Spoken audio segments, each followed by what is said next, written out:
Hi everyone, this is the middle of 4.01 Money in the Bank, and we're starting with slide 16. How are interest rates determined? Watch the slideshow to see examples that illustrate how each of these 5 factors can affect particular interest rates. Click the blue triangle to begin, use the arrows to advance, or review slides.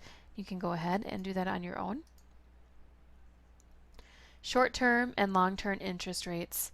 To better illustrate how various interest rates get decided, consider 2 basic types of interest rates, short-term and long-term. A short-term interest rate is the interest rate on a loan that becomes due in less than 1 year. A long-term interest rate is the interest rate on a loan that will be paid back in more than 1 year. A 1-year loan of $100,000 with a 5% interest rate will accrue $5,000 in interest if the balance is paid in one lump sum at the end of the year. This is a relatively low interest amount.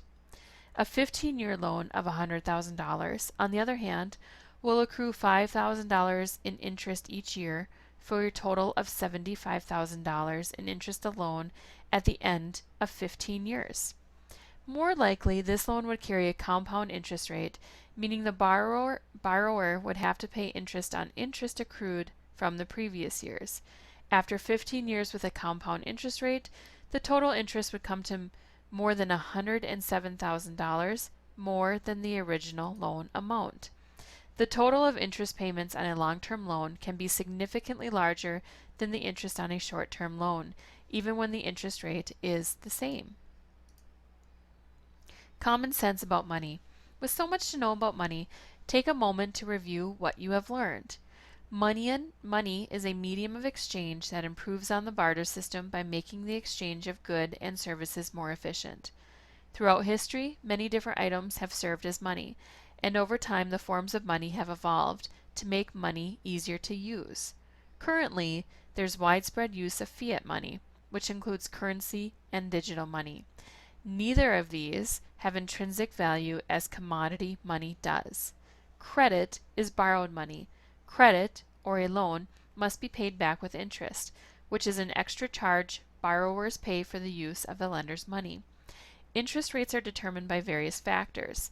The length of the loan period is one major determining factor of the total interest amount owed, and different loan periods lead to much different total interest payments. Common sense about money. Check to see how much you've learned about money, and then you can go ahead and do that activity on your own again. To most people, banks are safe places to store money. A bank account is a safer place to keep a lot of cash than inside a mattress. But banks do a lot more than just hold on to people's money and keep it safe. In fact, banks are the foundation of the economy. The earliest banks. Before the first civilizations developed, human beings had very little need for banks. Ancient humans moved about with the seasons, following herds of animals and seeking wild grains. They rarely produced a surplus of what they needed, and they lacked reliable ways of preserving and storing goods. Before the dawn of civilization, people typically produced only what they could consume. There was nothing left over to store in a bank. Once humans developed cultivation, however, towns and later cities began to grow. Farmers who grew more grain than the town or city could consume had to develop ways of storing it. As surpluses grew, people sought better and more secure ways to store grain and other valuables. The practice of depositing valuables in safe places emerged in ancient Mesopotamia, where people stored grain and other precious commodities in royal palaces and religious temples. Upon depositing valuables, people received receipts. Eventually, receipts came to be used as a means of transferring wealth, to make loans, pay debts and taxes, make trades, and so on. These practices led to the development of banks and to a system of banking for keeping track of finances. History of banking in the United States. The U.S. banking system is the centerpiece of the nation's economy. People engage in complex financial interactions every day, and these interactions require a stable banking system to handle them. The strength and stability of the U.S. banking system is one important reason that the U.S. economy grew to be so large and powerful. A stable banking system did not just appear in the United States. It developed over time and was supported by the creation of a national central bank, an institution that has often created controversy. The Bank of the United States was first chartered in 1791, largely at the urging of Alexander Hamilton, the nation's first Secretary of the Treasury. Hamilton believed a central bank was necessary to establish the nation's credit and strengthen the financial system of the United States. But that bank faced resistance from opponents of increased federal power. Thomas Jefferson argued against the bank, calling it unconstitutional and saying that it benefited only the wealthy. The charter of the First National Bank expired after 20 years, but in 1816, Congress authorized the Second Bank of the United States. That bank collapsed in 1837 after a fierce political fight that became known as the Bank War. Without a strong central bank, the U.S. banking system suffered a series of catastrophic panics in which people rushed to their banks to convert their bank deposits into hard money. Whenever this happened, the financial system collapsed. A serious banking panic occurred in 1907 and finally led to the creation of the Federal Reserve System in 1913. That system, with a variety of modifications, still exists today. Banking operations. Modern banks perform two main functions. They take deposits and they give out loans.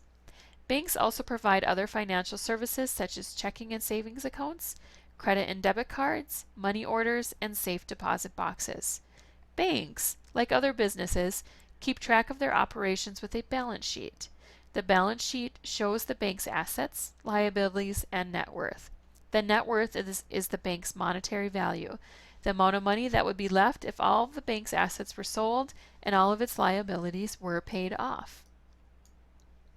A bank's assets include any loans it has paid out and the cash reserves kept on the premises. Its liabilities include anything customers have deposited into accounts or safe deposit boxes. Staying balanced. The balance sheet is central to a bank's operation. The bank's balance sheets are laid out with assets on one side and liabilities on the other side. If the bank's practices are sound, the two sides of the balance sheet will balance out or be equal. This means the bank has enough money to cover its customers' deposits as well as extend new loans. It is vital for the bank to stay solvent or able to pay all of its debt obligations as they come due. When a bank's net worth is negative, it cannot resolve its debts. If that happens, people might lose trust in the bank and panic. Many might try to withdraw their deposits simultaneously, causing a bank run. The bank wouldn't have funds to pay everyone, and it might go out of business. Bank runs were common during the Great Depression. More recently, during the severe economic crisis that began in 2008, numerous banks failed because they were unable to meet obligations. Fractional reserve banking.